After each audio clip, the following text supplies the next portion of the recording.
Josué capítulo 22, eu vou ler do verso 1 ao verso de número 9.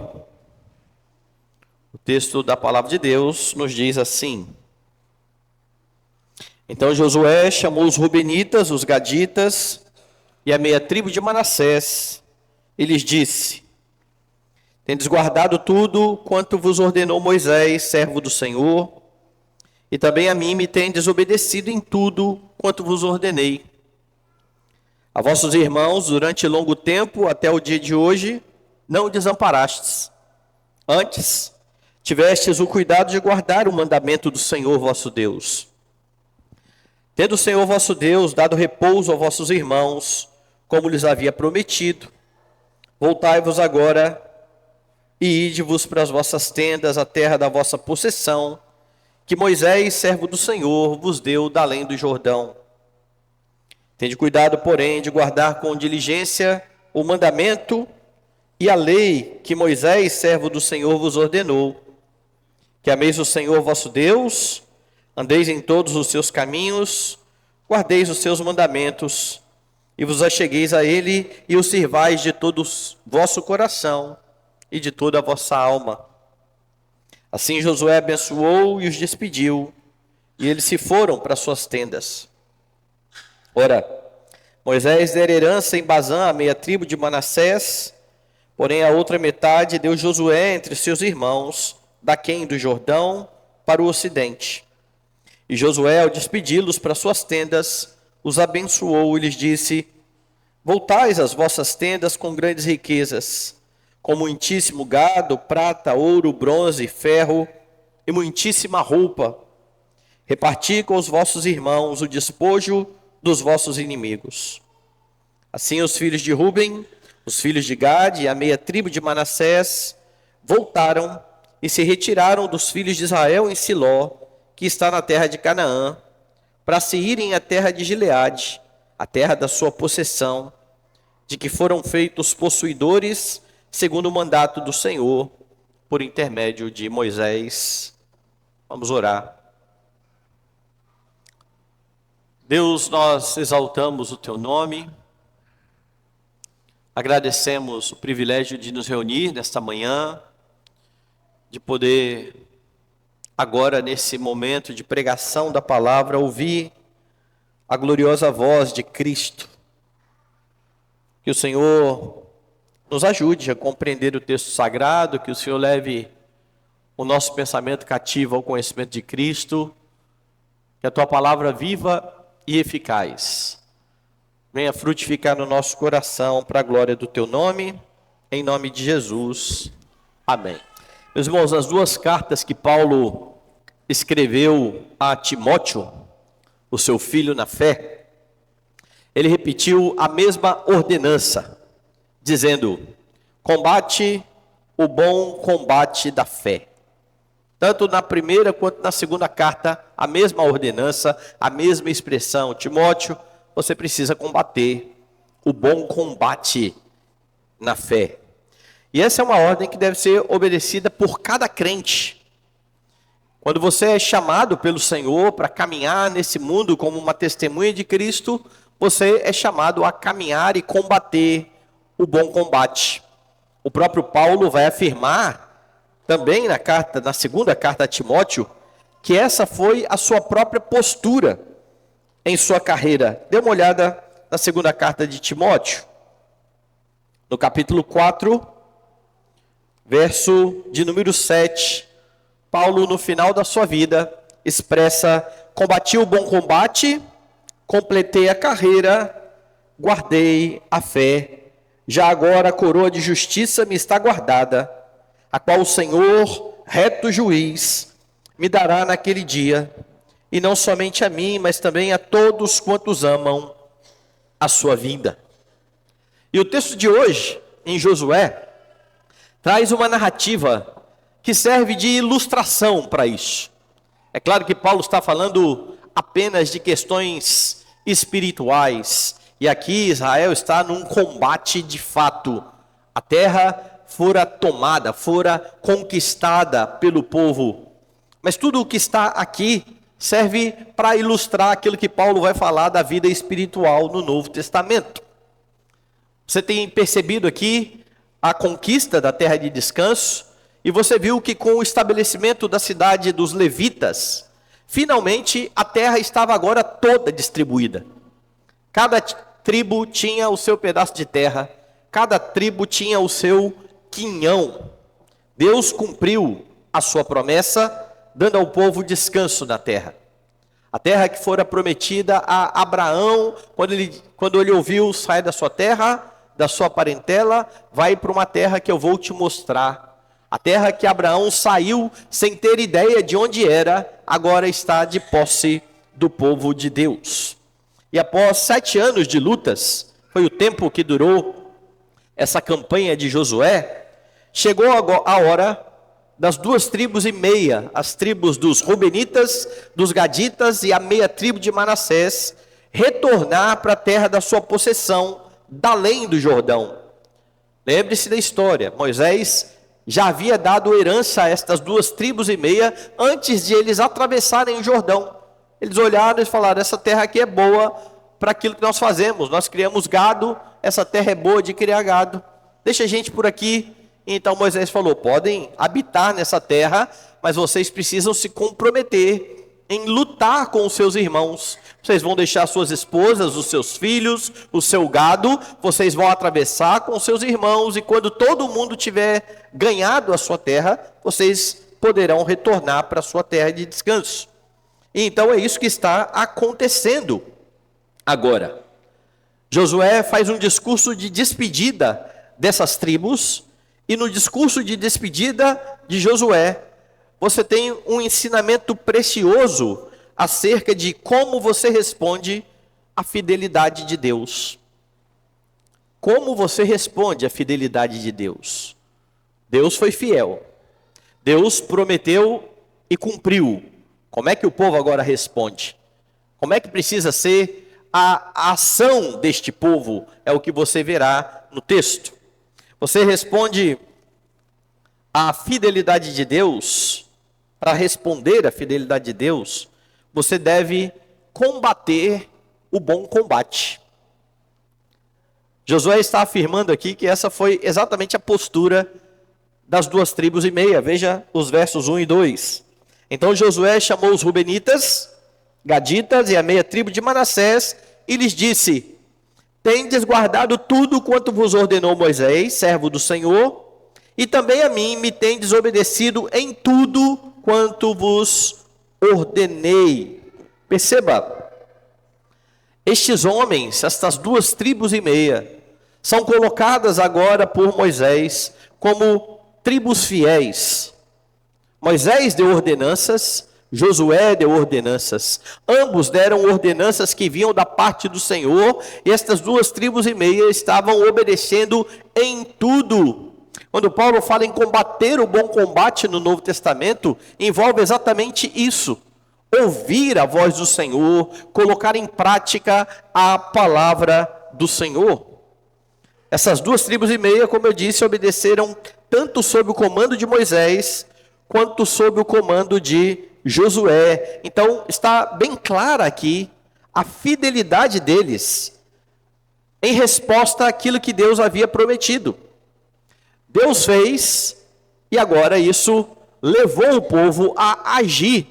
Todas as ações que Deus ordena de fidelidade do povo, de amor, de perdão, todas as ações cristãs que são ordenadas ao povo de Deus, elas são ordenadas após o Senhor fazer em razão do povo, ou em favor do povo.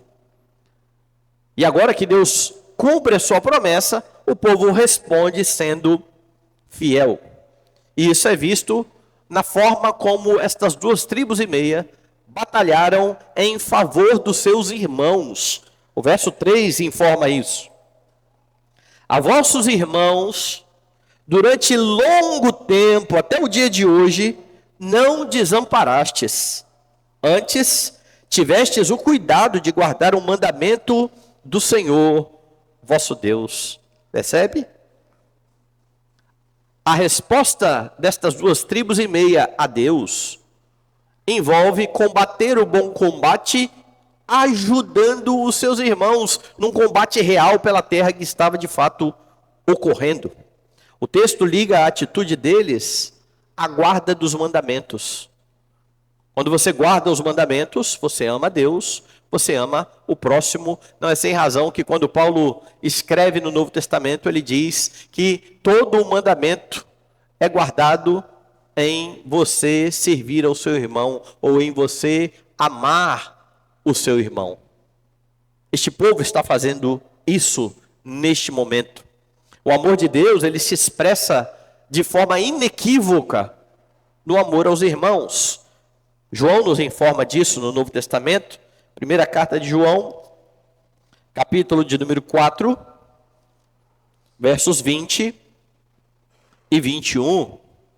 João diz assim: se alguém disser, amo a Deus, e odiar a seu irmão, é mentiroso.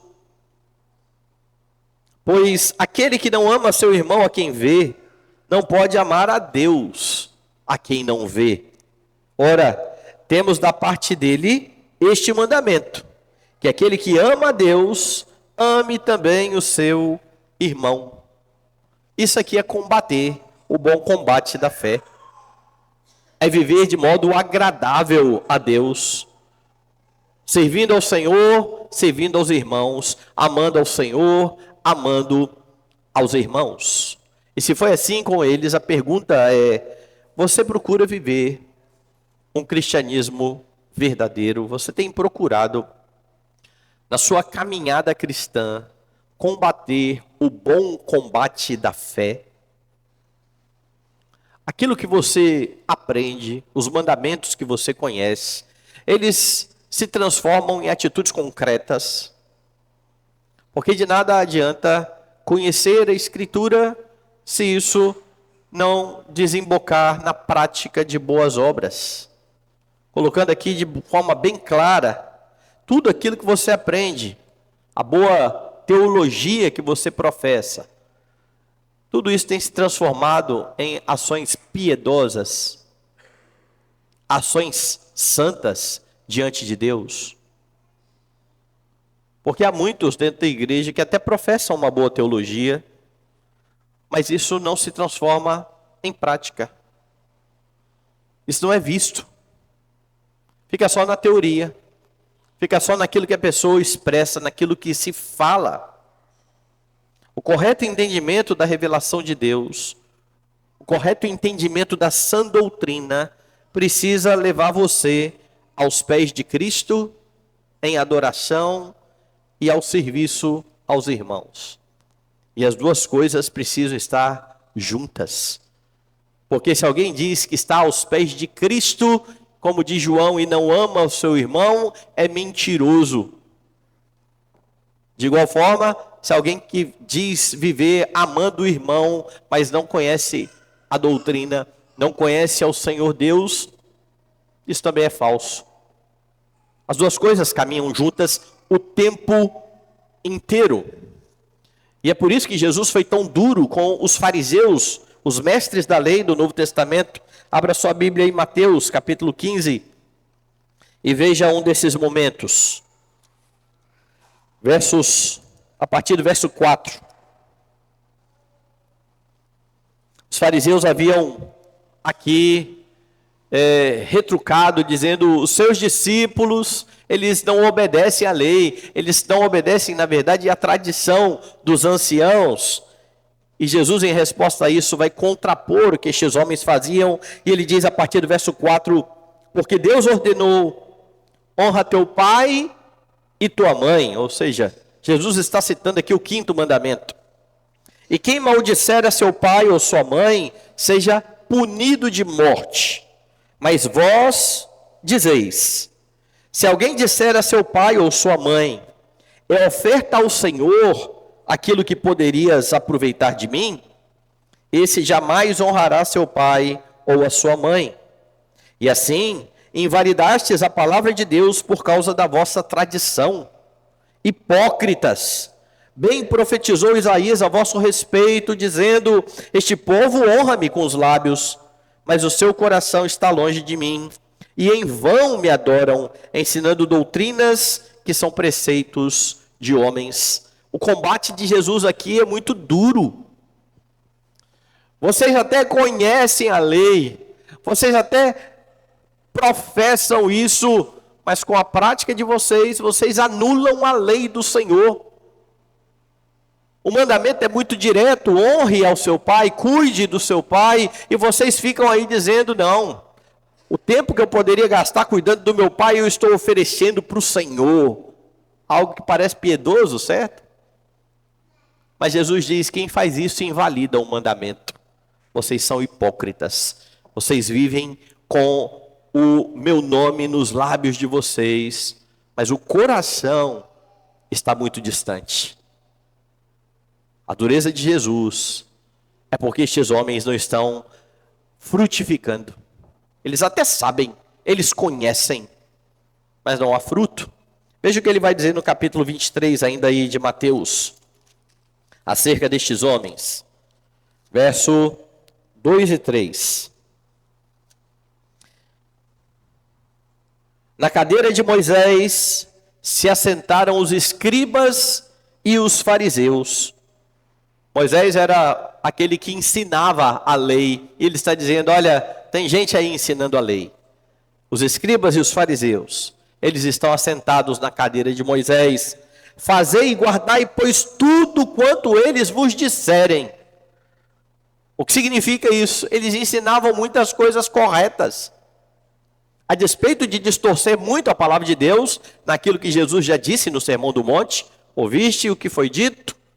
Eu, porém, vos digo. Jesus está corrigindo a interpretação deles, mas eles ensinavam também coisas boas, e é por isso que ele está dizendo: fazei e guardai tudo quanto eles vos disserem, porém, não os imiteis nas suas obras, porque dizem e não fazem.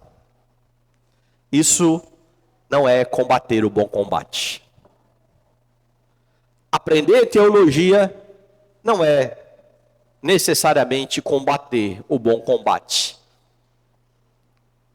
Se essa boa doutrina não levar você à santidade, é preciso muito cuidado, meus irmãos, para não se tornar um crente apenas teórico. A graça de Deus capacita você a combater o bom combate e a ouvir de Cristo, como está registrado em Mateus 25, 21. Veja lá. A parábola aqui é a parábola dos talentos. O Senhor confiou aos seus servos talentos. E uns negociaram e entregaram mais ao Senhor, mas outro escondeu o seu talento. A parábola diz que o Senhor distribuiu os talentos conforme a capacidade de cada um. Mas este que recebeu um talento apenas, disse: olha, eu escondi o talento porque eu tive medo do Senhor, eu tive medo de perder esse valor, então está aqui o seu talento. Esse homem é repreendido. Entretanto, os outros que negociam o talento e que entregam mais ao seu Senhor, escutam outra coisa. Verso 21. Disse-lhe o Senhor: muito bem, servo bom e fiel, foste fiel no pouco, sobre o muito te colocarei, entra no gozo do teu Senhor. E essa é uma excelente ilustração acerca de como deve ser a sua vida debaixo do sol, para a glória de Deus. Você precisa aprender a boa palavra de Deus, você precisa meditar na Escritura, você precisa se esforçar por conhecer a doutrina. Tudo isso precisa ser visto nos frutos de piedade, porque senão de nada adianta. Você combate o bom combate a fim de responder com fidelidade aquilo que Deus tem feito por você, mas há mais. Você responde com fidelidade a Deus, completando a boa carreira. Volte lá em Josué e veja o verso 4, porque o verso 4 aponta exatamente para o cumprimento da missão que tinha sido dada a estes irmãos. Tendo o Senhor vosso Deus dado repouso a vossos irmãos, como lhes havia prometido, Voltai-vos agora e ide-vos para vossas tendas, a terra da vossa possessão, que Moisés, servo do Senhor, vos deu da além do Jordão. E aqui está bem claro, foram as tribos que batalharam, foram as tribos que lutaram, mas o descanso foi dado pelo Senhor. Tendo o Senhor dado descanso, dado repouso. Envolveu batalha por parte do povo, é lógico que envolveu. Mas para isso houve a capacitação do Senhor, que agora está dando repouso a todo o seu povo. Mais uma vez o texto deixa claro aqui que as ações piedosas são uma resposta àquilo que o Senhor está fazendo. Tendo o Senhor dado descanso como prometido, faça. Como todos agora estavam de posse do seu quinhão, de posse do seu pedaço de terra, as 2,5 tribos poderiam retornar para o outro lado do Jordão, para a sua herança. Lembre-se que eles já tinham a sua terra, quando eles partiram para ajudar os seus irmãos.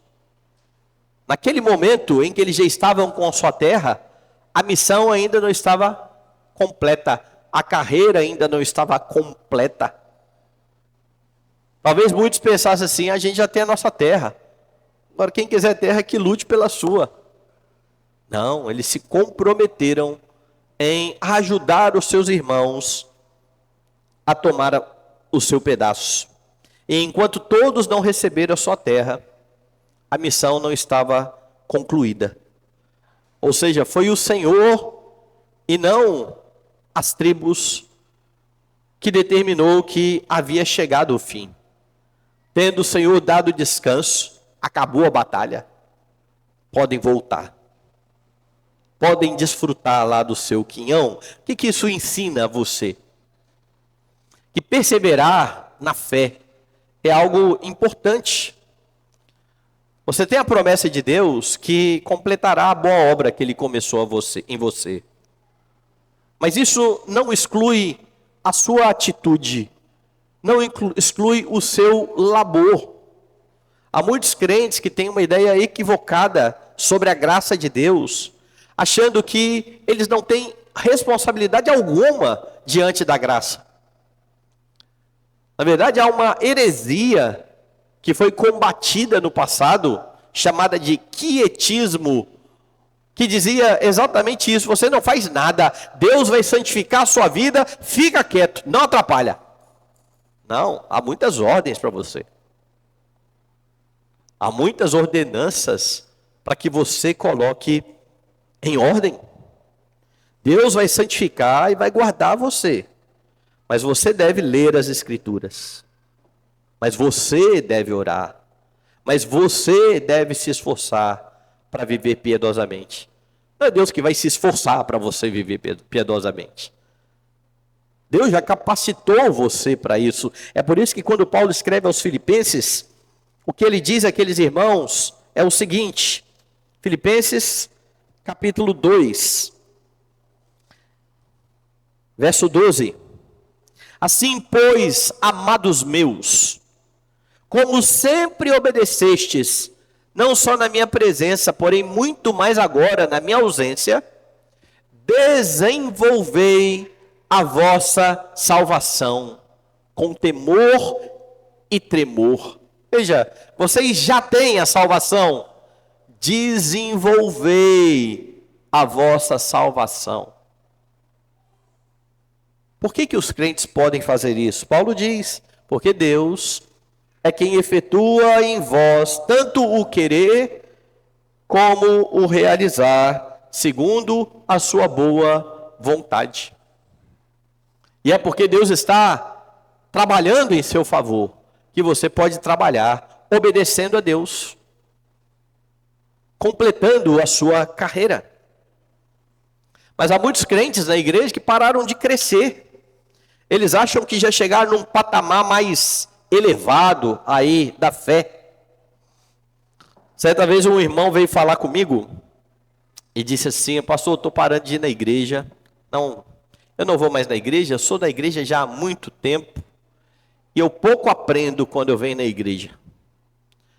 Talvez para amaciar um pouco meu ego, ele disse assim: com o Senhor, às vezes eu aprendo. Mas eu não tenho muito que aprender mais, não está compensando vir à igreja. E parou de vir à igreja, pediu exclusão do hall de membros. Como é que um crente acha que já chegou num nível de conhecimento tal que ele não precisa mais aprender? Mas tem gente que acha isso mesmo. Eu já sei muito, eu já cheguei, eu sou pós-graduado aí em teologia. Até o fim da sua caminhada, você vai continuar crescendo no conhecimento do Senhor. E mesmo na glória eterna, após completada a carreira nesse mundo, você continuará conhecendo plenamente ao seu Salvador. Você nunca deixará de crescer no conhecimento do Senhor Jesus Cristo. Há outros crentes da igreja que já não servem mais com seus dons. Pararam. Em vez de entender que eles precisam completar a carreira, eles dizem: já fiz muito. Deixa aí para o pessoal que está vindo atrás de mim. Talvez por entender que eles já chegaram no patamar desse outro irmão que eu citei aqui. E eles se esquecem que os crentes são responsáveis pelo crescimento uns dos outros, porque quando o Senhor dá dons à igreja, Ele o faz para que todos cheguemos à plena unidade da fé, para que todos cresçamos como Cristo, o varão perfeito. Por isso, Deus concede dons à igreja. Você deve continuar servindo e se preocupando com os irmãos. Nunca vai chegar um momento em que você vai dizer assim: já fiz muito, deixa para os outros. Porque ninguém que foi salvo por Cristo tem muita coisa para apresentar diante da gloriosa obra que Cristo fez em seu favor, diante da gloriosa redenção que há no Senhor Jesus Cristo. Complete a sua carreira. É isso que Paulo está falando no fim da sua vida. Combati o bom combate, completei a carreira. Por que ele está falando completei a carreira? Ele sabe que ele vai morrer em breve. Eu já estou sendo oferecido por libação. Mas até que a morte tire Paulo do meio dos crentes, ele continuará servindo a igreja. Ele continuará ajudando os irmãos. Ele continuará colocando os seus dons a serviço do povo. E foi isso que as 2,5 tribos fizeram na sua batalha. Eles poderiam muito bem ter descansado na sua terra, mas eles partiram para o outro lado do Jordão e disseram: nós vamos ajudar os nossos irmãos. Todo mundo aqui tem que descansar. Mas há mais. Como é que você responde com fidelidade a Deus? Você deve guardar a fé. Josué reconheceu que até aquele momento as 2,5 tribos tinham sido fiéis ao Senhor. Ele fala isso de forma muito categórica. Em termos de conquistas, a missão estava concluída. Contudo, eles agora precisavam voltar para sua terra e continuar vivendo para a glória de Deus. Se eles batalharam para a glória de Deus, agora eles vão viver nessa terra glorificando a Deus. Segue então uma exortação de Josué a estes irmãos, lá nos versos 5 e 6 do texto. Volte lá.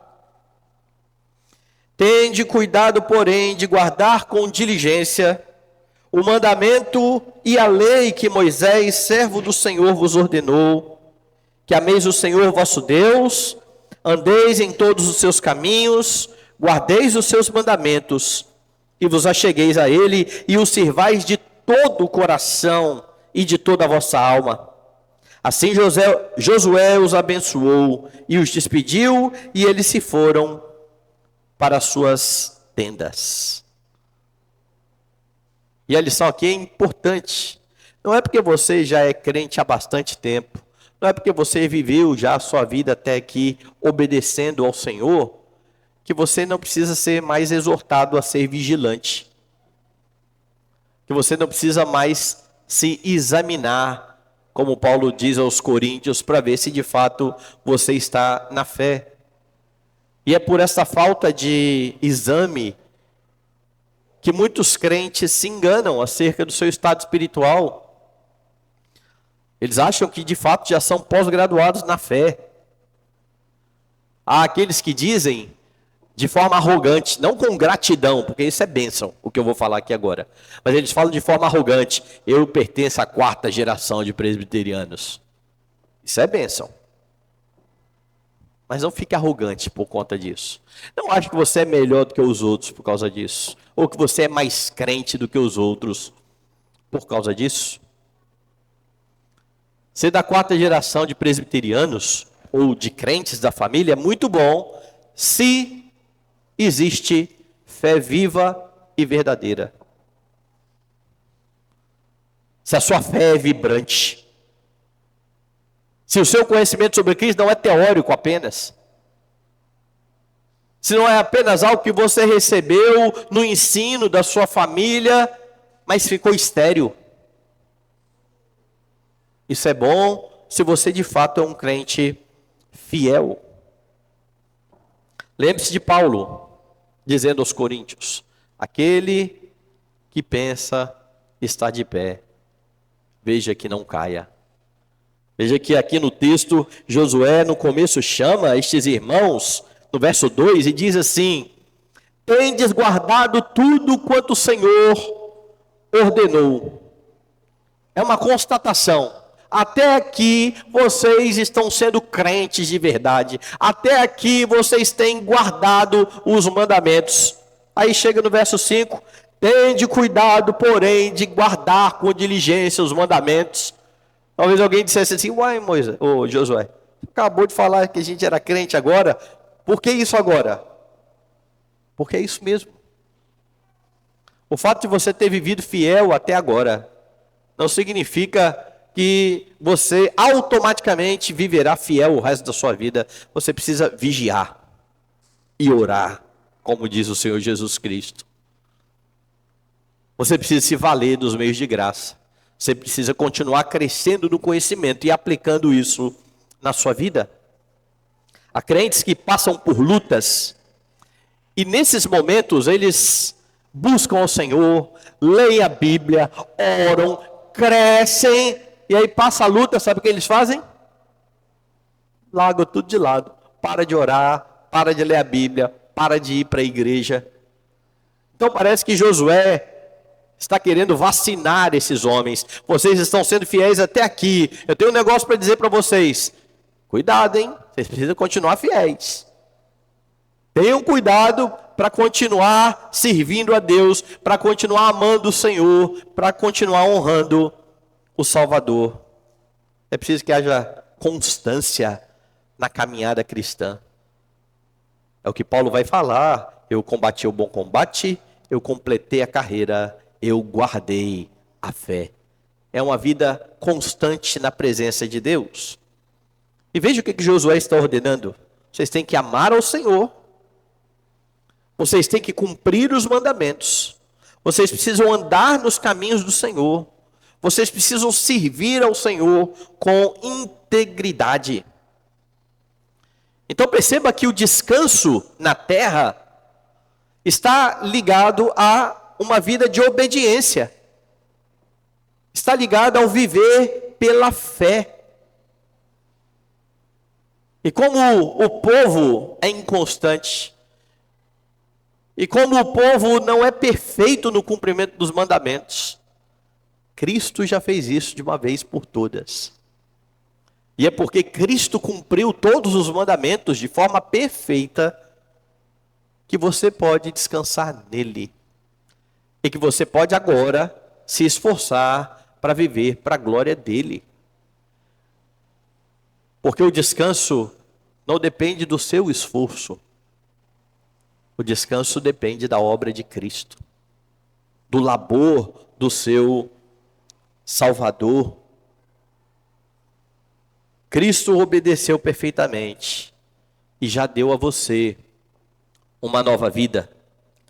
Então avalie o seu coração. Porque há crentes que não conseguem descansar. Há crentes que estão o tempo todo ansiosos, abalados, abatidos. É preciso verificar por quais caminhos você está andando. É preciso que você sonde o coração a fim de verificar se você de fato está confiando no Senhor. Lembra de Jesus ensinando isso? Ele diz aos seus discípulos: olha, não fiquem ansiosos, porque os gentios é que se preocupam com essas coisas. Vocês não são gentios. Vocês sabem que o Pai tem conhecimento do que vocês precisam antes de vocês pedirem. Não sejam como os gentios. E por que muitos crentes não estão descansando? Exatamente porque param de olhar para Cristo. Param de confiar no seu Senhor. Começam a olhar para as circunstâncias e acham que as circunstâncias são muito maiores do que o Senhor. Elas se tornam verdadeiros gigantes. E então você lembra que você tem um Deus que mata gigante. Então não fique perdendo tempo olhando para o gigante. Gaste o seu tempo conhecendo o seu Deus. Gaste o seu tempo olhando para a Escritura e contemplando o Cristo que é revelado nas páginas da Escritura.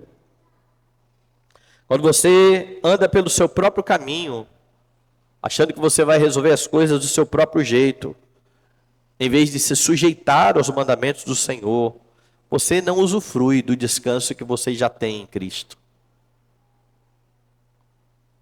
Ele já deu. E você precisa aprender a descansar nele.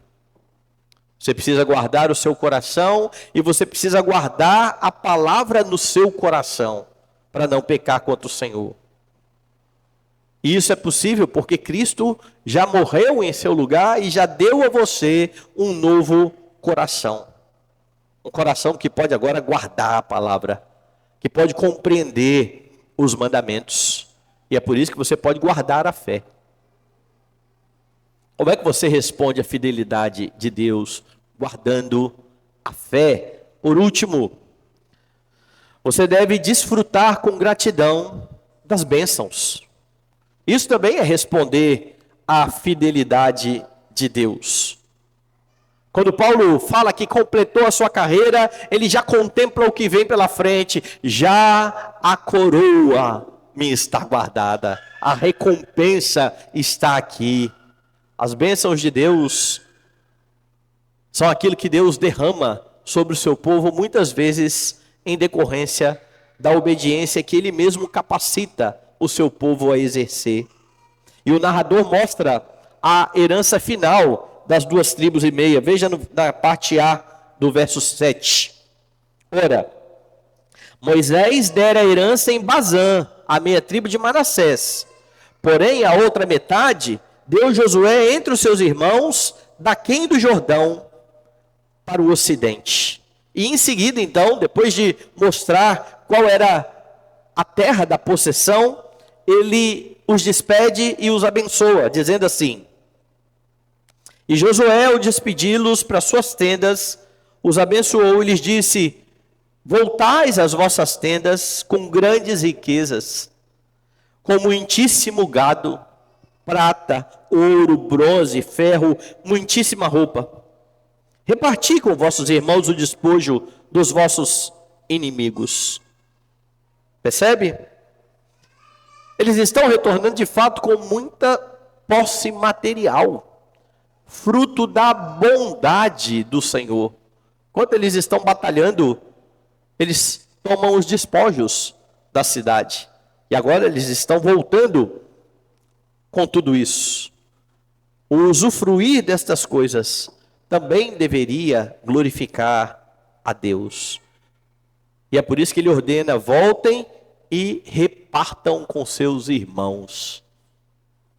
Repartam com aqueles que ficaram do outro lado do Jordão, porque alguns poderiam egoisticamente falar assim: não, quem batalhou fomos nós. Lembra que isso aconteceu com os valentes de Davi? Quando eles foram para a batalha junto com Davi, alguns ficaram para trás e na hora de distribuir os despojos, alguns falaram assim: eles nem batalharam. Por que eles têm que ficar com o despojo? Davi falou: vai repartir para todo mundo. É algo semelhante ao que está acontecendo aqui. Eles retornam e a bênção de Deus sobre eles irá abençoar toda a comunidade. E então, ao encerrar o texto, mais uma vez, há uma ênfase que tudo isso aconteceu segundo o mandado do Senhor. Verso 9.